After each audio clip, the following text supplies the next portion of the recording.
Men exhibit faster skeletal muscle tissue desaturation than women before and after fatiguing and grip. On se retrouve aujourd'hui pour une revue informelle d'études. Alors, qu'est-ce qui s'est passé avec cette étude-là? Ils ont pris, il me semble, 24 sujets, donc 12 hommes, 12 femmes. Ils leur ont fait faire une ischémie, donc en gros, ils ont coupé l'apport sanguin pendant un petit moment. Ils ont mesuré la désaturation en oxygène, du coup, des muscles, il me semble, de l'avant-bras. Oui, des muscles de l'avant-bras, donc en ischémie. Juste tout court, hein, ils leur ont rien fait faire, juste mesurer la désaturation au fur et à mesure, parce que tes muscles consomment de l'oxygène même quand tu ne fais rien. Et après, ils ont fait un test, du coup, de hand grip, donc ils leur ont fait serrer le plus fort possible et regarder jusqu'à en bout de combien de temps est-ce qu'ils se fatiguaient, à chaque fois aux hommes et aux femmes, hein, à tout le monde. Et ensuite, ils ont refait le truc ischémique et ils ont regardé ce que ça donnait au niveau de la désaturation, donc du coup en comparant les hommes et les femmes. Alors, ils ont fait aussi le test de désaturation pendant le hand grip, ça c'est important à savoir. Donc, les hommes désaturent plus vite que les femmes dans toutes les conditions, dans ce papier-là. D'accord? Ils ont des muscles qui semblent se désaturer plus vite. Et attention, pas se fatiguer plus vite. Parce que ça c'est ce qui est cool, c'est que en gros, même si les hommes désaturent plus vite, les hommes et les femmes ont à peu près la même endurance au niveau de je vais dire la task de hand grip. Il faut que j'arrête de parler anglais. Du fait de serrer, en fait, ils fatiguent aussi vite, mais ils désaturent plus vite. Les deux populations... Non, arrête Siri. Bref, les deux populations sont pas hyper entraînées, d'accord? Mais quand on match les pairs, d'accord? Donc quand parce qu'on pourrait se dire, si ça se trouve les hommes sont en fait naturellement plus forts que les femmes, ils ont plus de masse musculaire, donc ça semble logique.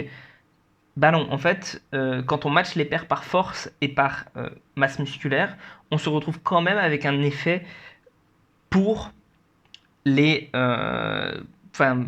qui reste là, en gros. Donc, les hommes désaturent vraiment plus vite, même à masse musculaire égale.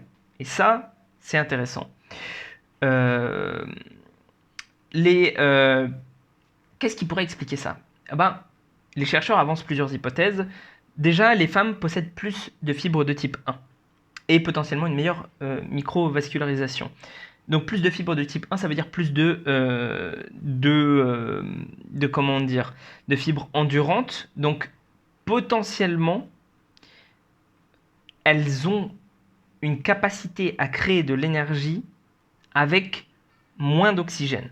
C'est un truc que j'ai pas réellement bien compris parce que je me suis dit, qui me semble toujours un peu obscur, parce que je me dis, si elles ont plus de fibres de type 1 et qu'elles ont plus de mitochondries, parce que dans les fibres de type 1 il y a plus de mitochondries, alors elles devraient consommer de l'oxygène plus rapidement. Mais en même temps, je sais aussi que on s'est un peu planté là-dessus au niveau des paradigmes des filières énergétiques, donc peut-être que ça se tient, le fait de dire qu'elles ont plus de fibres de type 1. Bref, voilà, ça peut être un mécanisme pour expliquer ça.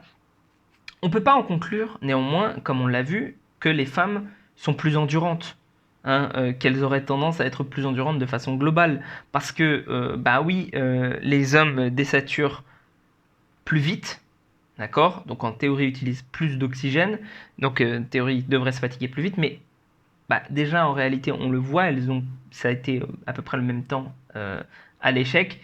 Et aussi,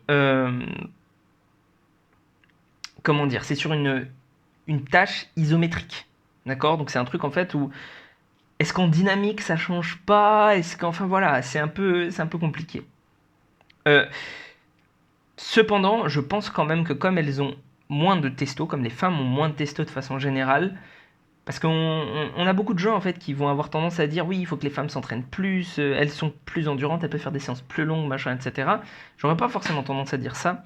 En revanche, je pense que oui, en termes de fréquence d'entraînement, les femmes gagnent, à mon avis, à s'entraîner plus que les hommes. Pourquoi? Parce que, comme je le disais, elles ont moins de testo, et elles ont moins de récepteurs aux androgènes. Comme elles ont moins de testo et moins de récepteurs aux androgènes, il se passe quoi? Il se passe que même si elles s'entraînent aussi dur que les hommes, si elles s'entraînent pareil que les hommes en fait, et ben elles vont se retrouver, enfin relativement évidemment à leur force et tout, hein, elles vont se retrouver avec moins de croissance de masse musculaire en fait, parce qu'il n'y a pas cette testo, parce que voilà. Donc, moi je leur conseille, enfin je te conseille si tu es une femme et que tu as vraiment envie de gagner beaucoup de muscles, de t'entraîner plus fréquemment avec peut-être des plus gros volumes d'entraînement, etc. D'autant que tu auras, à mon avis, une meilleure capacité de récupération. Parce que si tu as plus de mitochondries, que tu désatures moins, peut-être que tu fatigues à peu près de la même façon. En revanche, on sait que les muscles qui ont tendance à avoir plus de fibres de type 1, et les femmes ont tendance à avoir plus de fibres de type 1, récupèrent plus vite. Donc ça me semble pas déconnant de te dire que tu vas récupérer plus vite et que tu peux peut-être avoir une fréquence d'entraînement un peu plus importante.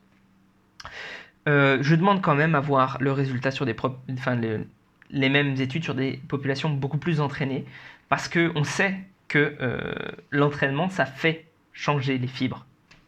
On sait que d'ailleurs, j'ai fait une revue informelle d'études récemment là-dessus. Donc comme on sait que ça fait changer les fibres musculaires, est-ce que, en définitive, une femme entraînée est si différente d'un homme entraîné? Je sais pas. Voilà. Et sur ce, prends soin de toi et on se retrouve pour une prochaine vidéo.